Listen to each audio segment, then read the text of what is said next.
Quiet, please. Quiet, please.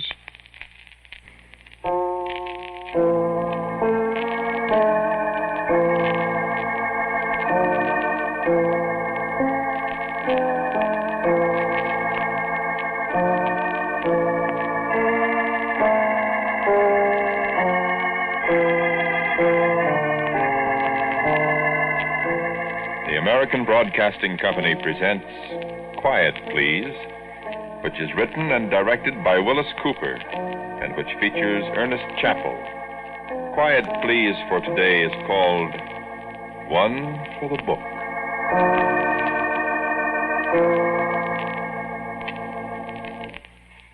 Once upon a time when there were more lieutenants than lieutenant colonels in the Air Force, and when you could tell a cadet by his blue suit like a mailman's, a thing happened. And if you think the boys from the bright blue yonder got snafu'd sometime in this last war, brother, I'm here to tell you ain't seen nothing yet. Because this was the largest, the most comprehensive, the doggonedest. Well, I have to tell you. And the thing about it is, this snafu isn't over yet. It won't be over for 9 years. Listen, I'll tell you.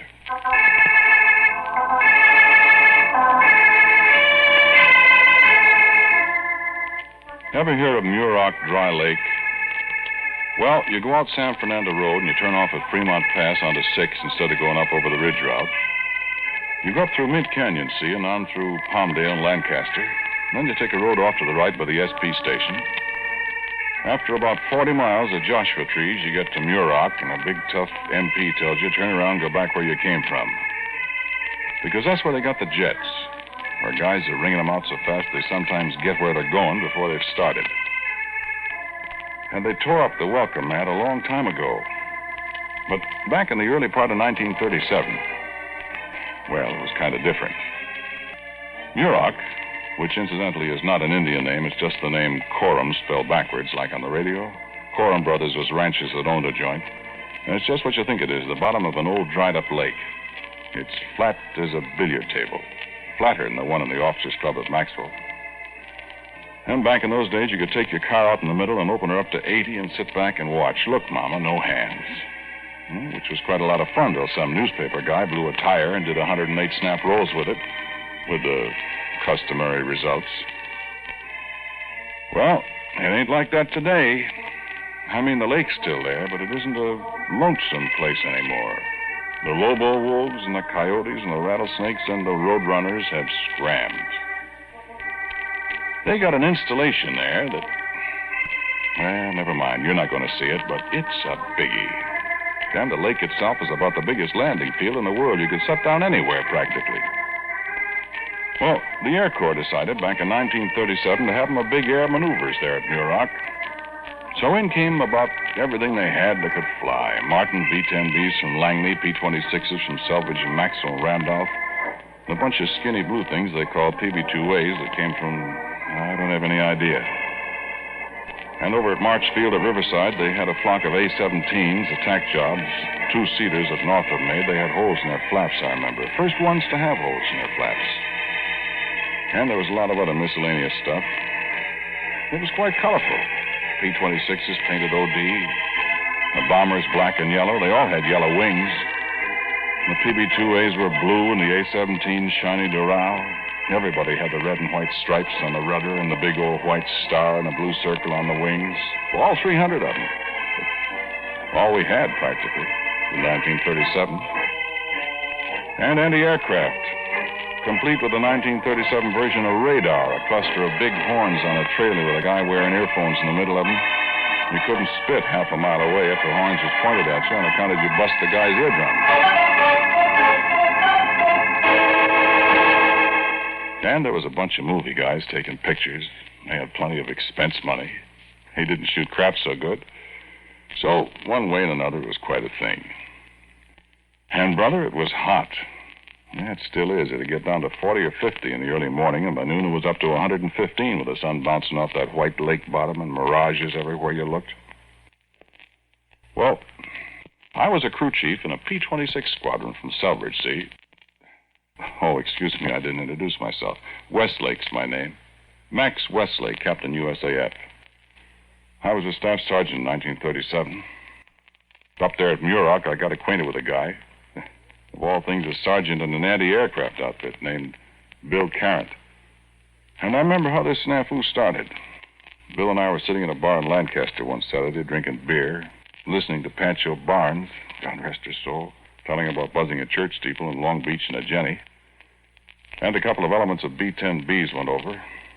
Bill Carrant, he said he'd buy another beer. I'll buy another beer, Max. I'm going out and sit on the porch and read. Read? What do you want to read for when you can drink beer? Free beer.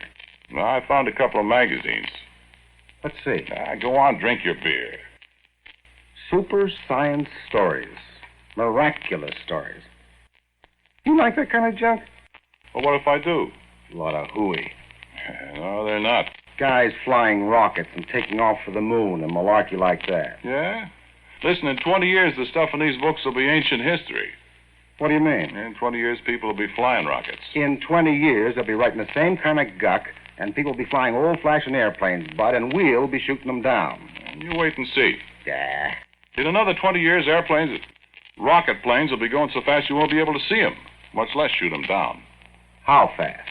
Oh, a couple of 1,000 miles an hour. A guy couldn't fly that fast. Why couldn't he? Well, he'd outrun himself. He'd come in for a landing, and 15 minutes later, you'd hear him. You can fly as fast as sound. You're nuts. Well, a bullet flies faster than sound. But there ain't anybody riding it. They get a big enough bullet, somebody will ride her. Bring me another beer. They get me one, I'll fly it. You'd feel pretty funny starting out someplace on Saturday and getting there on Friday afternoon. Yeah, well, listen, it'll happen. In them magazines. These magazines told a lot of things that have come true, Bill. For instance? Well, I couldn't give you an instance right now, but they have. I'll take beer. Yeah, you watch and see. One of these days I'll come bouncing in someplace in one of these rocket jobs and you'll be right. I'll tell you what I'll do. I'll kiss your foot at high noon right in front of everybody. Now, you want a beer? You're going to sit there reading about buzzing the man on the moon in a skyrocket. Or what?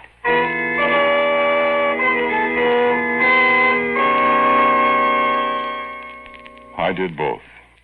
And we bummed a ride back to the lake after a while, and I went to bed. Bill Carrant was pretty disgusted when he got there and found out he had to stand guard because the sergeant that was supposed to be had broke out with the measles. And he put on his overcoat and stopped by my tent for a cigarette before he went out where it was cold. We talked, and he left. And I went to sleep. Well, I woke up in the middle of the night, see? I couldn't get back to sleep. So I got up and put on my pants and shoes, a flying jacket. I went out to the anti-aircraft battery. I said, "Hey, Carrant." "Hey, Bill Carrant." Who's that? "Me. Westlake, Max Westlake." What are you doing up? I couldn't sleep. Well, I wish I could. I'm about froze. How much longer you got? Half an hour. Wouldn't have a bottle, would you? Oh, I'm sorry.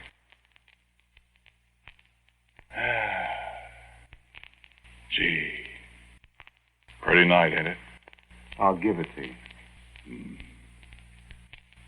Millions of stars. Yeah. Ever fly at night, Bill? And I ain't going to. I ain't going to fly at all. That's swell up there with the stars. I'll stay here. I wonder what's up there.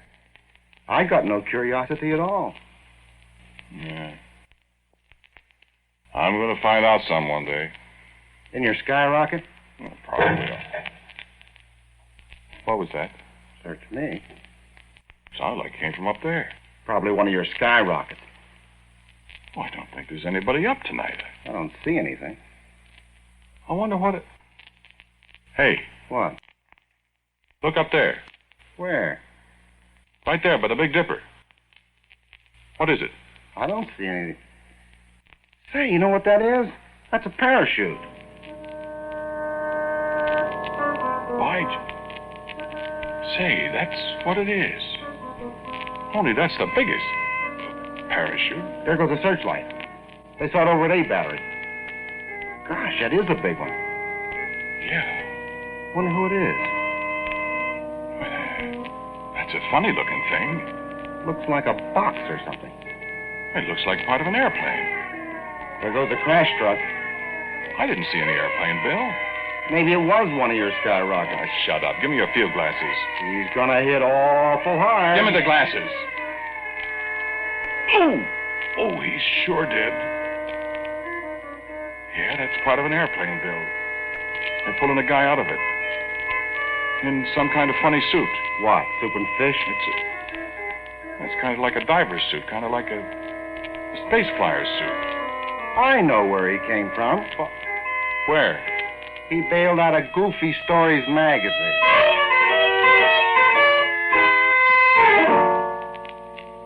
I handed back the glasses to Bill Carrot, and I walked over to the infirmary. That's where they'd take whoever he was, I figured. And in a minute, the crash wagon came back, and they carried the fella in. I sat there a minute and talked to Daniel Webster, the medic that had the duty. They were fussing around with the fella inside the ward, the doc and everybody. I sat there talking. There was a piece of metal lying on a stretcher that one of the medics had picked up where the thing crashed. I looked at it. U.S. Air Force, it was stenciled on it. U.S. Air Force and a number and XF-131. What's XF-131 mean, I said. Why, I said to myself, U.S. Air Force. This is the Army Air Corps. What's the U.S. Air Force? Something new? And what's XF-131? I know what a P-26 is and a PB-2A and a B-10B, but what's an XF-131? And then the doctor called me, and I stood up, surprised. Sergeant Westlake, come in here. Sir? I said come in here. Yes, sir. In here. Yes, sir. Ever see that man before? Why, no, sir. Sure? Well, he looks kind of familiar, but is he, He's got a slight concussion, and I've given him a shot. Who is he, sir? Is he from here? You don't know him?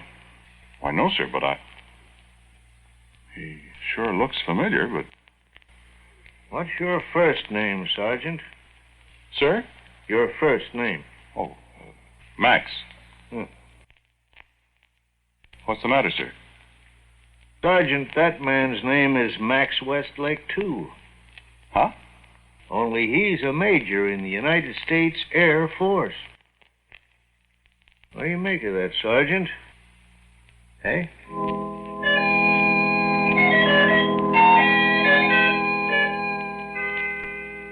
Huh? What would you have made of it? I looked at the guy more carefully. And then I saw why he looked familiar. I'd seen that puss in the mirror every morning for 22 years. There was the scar on the eyebrow where I drove the car into the lamppost. Only it was on the wrong eyebrow. Then I remembered I wasn't looking into a mirror. I said, Doc, I don't get it. He said, don't you? And I said, well, sir. So I went out. And just as I was going out of the tent, in walks Bill Carrot. And I must have looked funny because Bill grabbed me by the arm. What's the matter with you, Max? Huh? Well, you look as if you're Wait a minute, Bill. I think I've got something figured out. What are you doing, for the love of... I'm taking off my shoes, Sergeant Carrot. What for? Well, not exactly high noon, Sergeant, but you're going to kiss my foot just the same. Huh? That's right. Why? Because, Sergeant Carrot, that guy in there, that guy that flew in here in a skyrocket, that major in there, is me.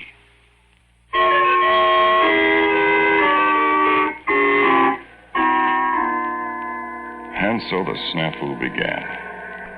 I got called over to the colonel's tent right after breakfast. He was sitting there with the doctor. They looked up when I get my heels pretty close together and placed my hand, fingers extended and joined against my right eyebrow. Sit down, Sergeant. Yes, sir. The doctor tells me this fellow who bailed out last night has the same name you have. Yes, sir. Looks a lot like you, too, Sergeant. You know him, Sergeant? Yes, sir. Said last night you didn't. Well, I got it all straightened out in my mind now, sir. Well, He's me, sir. Sergeant, have you lost your buttons? No, sir, I don't think so, sir. Say that again, Sergeant. Sir, I said, no, I don't think so. No, what you said before. Oh. He's me, sir. Cross your knees, Sergeant. Sir? Cross your knees. Yes, sir. Ow! Reflexes are all right. Sergeant, do you mind explaining what you're trying to give us? I've got a tactical program on this morning, and I... Go ahead, Sergeant. Well, sir, it's perfectly simple. Aviation is progressing, sir. So what? Well, sir, it's perfectly simple. This Major Westlake, who is me, flew in something like a rocket plane or something quite a long time in the future. You understand, sir? Go ahead, Sergeant. And he flew so fast, he just got here before he started, sir. Sergeant. Sir? Nothing. Go on. Well, sir, that's all there is. Sometime I'll be a major like he is. I mean, like I am. No, what do I mean? I mean, if he's me, I'm a major. But I'm still a sergeant. I mean, I'll be a major and I'll take off, and when I get here... when I got here, I'm still a sergeant. Sergeant, please. My head hurts. I'm sorry, sir, but that's what happened, sir. Somebody around here is crazy. Oh, no, sir, not me. Let's try that again, shall we? What, sir? Your theory. I just want to be sure I'm not hearing things, Doctor. Well, if you're hearing them, so am I. Go on, son. Well, sir, some day in the future, I'm going to be a major. You're not if... Well, never mind. Yes, sir. Someday I'm going to be a major, see, and I'm going to fly a rocket plane or something. How do you know all this, Sergeant? You got a crystal ball? No, sir. It's obvious, ain't it, sir? Not to me. You, Doctor? Well, you're going to be a major, son. Yes, sir. Well, I must be. I'm over there in the tent, ain't I, Doctor? Huh? And I'm a major, ain't I? You see? Sir? And someday when I'm a major, sir, I'm going to get into this rocket plane, see, and boom, I'm going to take off and I'm going to go so fast. Gosh, I sure must have been rolling last night. Sergeant, you must want to get out of the Army awful bad. Sir, me? No, sir, I don't want to get out of the Army. Well, what makes the colonel think that? Well, if I ever heard of anybody asking for a transfer to the loony bin, this is it. Sir, I assure the colonel I am not nuts. Well, then, why the dickens are you telling me all this? Sir, the colonel asked me. Okay. Go on. You were taking off in a rocket ship. Or something like that, sir. And boom, like I said, I go so fast that I just run out of time and I landed last night. You believe that, Sergeant? Yes, sir. Where did you, how did you fall on this theory? Well, sir, I read science fiction magazines and... Ah. You do? And I just deduced it. Oh. Sir, rocket travel is perfectly possible. Mm-hmm. It's an interesting theory. Doctor, are you nuts, too? I'm really not sure, Colonel. Well, what are you talking about, then? I was just looking at this identification card I took out of the Major Westlake's pocket. What about it? It's dated November 24th, 1951. 15 years from now.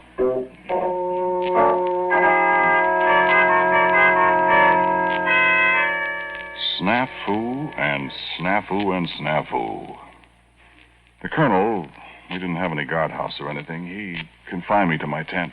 That is, he confined Sergeant Max Westlake to my tent. Major Max Westlake was still out like a light.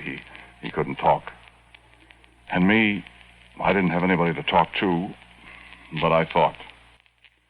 And the harder I thought, the surer I was right. And the second day I was in there, the colonel came to my tent and he looked about 18 years older. I stood up. Rest, Sergeant. Now, listen. I had the doctor take that major's fingerprints. And I flew them to Washington to be looked up in the big file. Yes, sir. The dope came back this morning. Yes, sir. I'll read you what they say. Let's see. The subject fingerprints are those of Staff Sergeant Max Westlake, and so forth and so forth. There is no record of a Major Max Westlake in the Army Air Corps. By directions, so forth and so forth. Well, yes, sir. That's the way I figured it. Westlake, if you're running a Sandy on me... Not running a Sandy, sir. Come with me. Where are we going, sir? Right into the infirmary tent. Yes, sir. Now then, you sit here behind this canvas wall and you listen to that fellow talk. And don't say a word. Just nod your head if he's right, or shake it if he's wrong. Hear me? Yes, sir. All right. Listen. Major, where did you come from? Here at Muroc, sir. What outfit are you with? I'm chief test pilot here. I see. And what happened, do you know? Yes, sir. I was flying an XF-131. That's the newest experimental rocket job at the speed of about Mach 7. What's he talking Mach about? 7, sir. 7 times the speed of sound. What the? I see. Suddenly, the needle flew way over beyond the mark. I got scared, pushed the automatic cockpit release, and bailed out. And, how fast do you think you were going then? Well, I should say about 12 times the speed of sound. I see. And, what was the date of your takeoff, Major? Why, December 21st, 1957. Now, look here. You see? You see, Colonel? You see?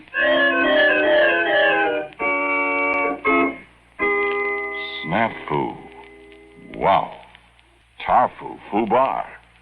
The Army never saw one like this before. They sent us to the general.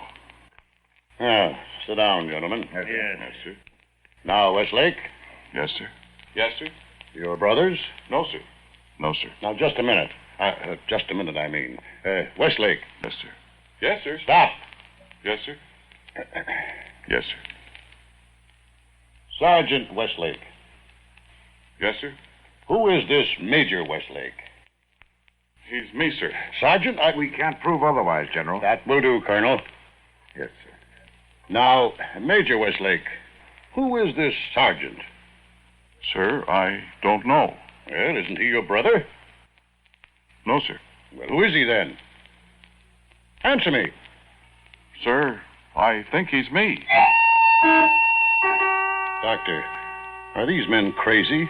Not as far as I can tell, sir. Well, what ails them then? Sir, I just work here. Well, now, Major, how come I don't know you? Well, that I couldn't say, sir. I don't know the general either. Young man, I have been in the Army 28 years. Yes, sir. 29. I was at Bliss with Lord George Langren when he had the 8th Cavalry. Yes, sir. And I know thousands of officers in the Army. Yes, sir. But I don't know you. No, sir. Young man, do you know the penalty for impersonating an officer? Sir, I'm not impersonating an officer. Here's his identification card, General. Is that your picture, Major? Yes, sir. Doesn't look like you. Well, sir, these pictures never look like the people. That's right. Mine looks like a...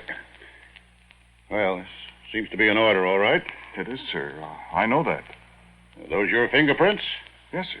They're the sergeants, Washington says, General. Now, how could that be? Well, sir, they have to be me. He's me. I'm us, sir. Colonel, has this man ever demonstrated... has he ever had attacks before? No, sir. He's always been rational, sir. He's one of my best men. He's rational now, General. That is, I think he is. Kind of, I mean. Sergeant, do you know that a board may be convened and that they're liable to throw you right out of the Army? Sir, I'm not worried about that. Oh, you're not, huh? Why not? Because they can't, sir. I have to stay in. Kindly tell me why. Because, well, don't you see, sir, I'm going to be a major and I'm going to fly a rocket plane. The XF-131. What makes you think so? Well, I'm here, sir. After all. Well, I'm going to tell you something. I'm going to solve this problem once and for all in a military manner. Major Westlake, you are subject to orders, aren't you? Yes, sir, of course. And I want this to be a lesson to you other officers, too. You gentlemen are expected to use your intelligence and initiative and not come bothering me with all sorts of details that could just as well be handled in your own bailiwicks. You understand me? Yes, sir. Silence. There is a very simple way to solve this problem, as I said. Major Westlake, you are ordered to return to your base. Sir, I'm at my base. I'm stationed at Muroc Dry Lake. This is Muroc Dry Lake, sir. Well, how did you get here? I flew, sir. But how did you... I mean, how did you get here now? Sir, I just flew so fast I got here before I started. I didn't ask you, Sergeant. That's right, sir. I flew so fast I got here before I started. Doctor, do you have an aspirin on you? See who that is? Yes, sir. Sir, I found something I thought might be important. Who are you? Sergeant William Cairns, sir. I'm sergeant of the guard today. What have you got there, Sergeant? I don't know what it is, sir, but I found it out there where the major landed. Major Westlake? Yes, sir. Well, let's see it. Let's see it, Sergeant. I never saw anything like it before, sir, and I thought I'd better bring it to the general. May I see that, please? Well?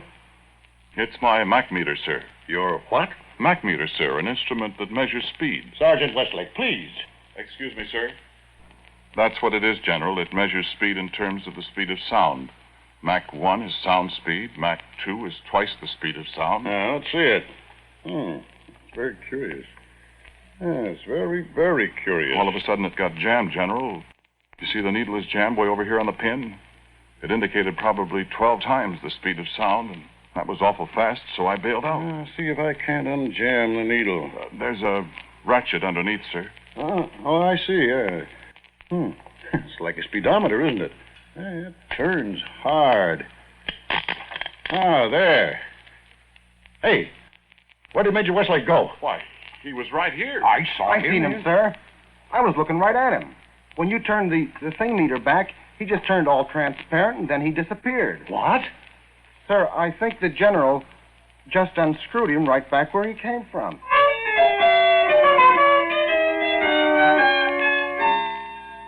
That was it.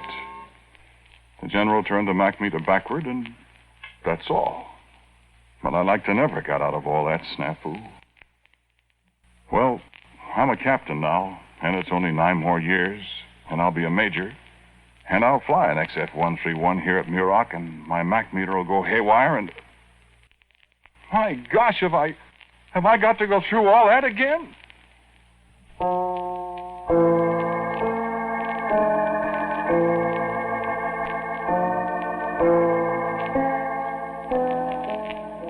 The title of today's Quiet Please story is One for the Book.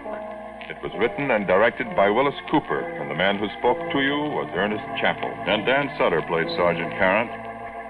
Melville Ruick was the colonel. The doctor was played by Charles Eggleston. General, Floyd Buckley. As for Major Westlake, well, we leave that for a guess. As usual, music for Quiet Please is played by Albert Berman. Now, for a word about next week, here is our writer-director, Willis Cooper. Thank you for listening to Quiet, Please. My story for next week is called My Son John. And so, until next week at the same time, I'm quietly yours, Ernest Chappell. And now, a listening reminder. There's an exciting story waiting for you this afternoon on David Harding Counter-Spy. See what happens when a flood of counterfeit currency threatens to disrupt the entire financial structure of a South American country, and the counter-spies are called in to investigate. Tune in David Harding Counter-Spy on your ABC station. This is ABC, the American Broadcasting Company.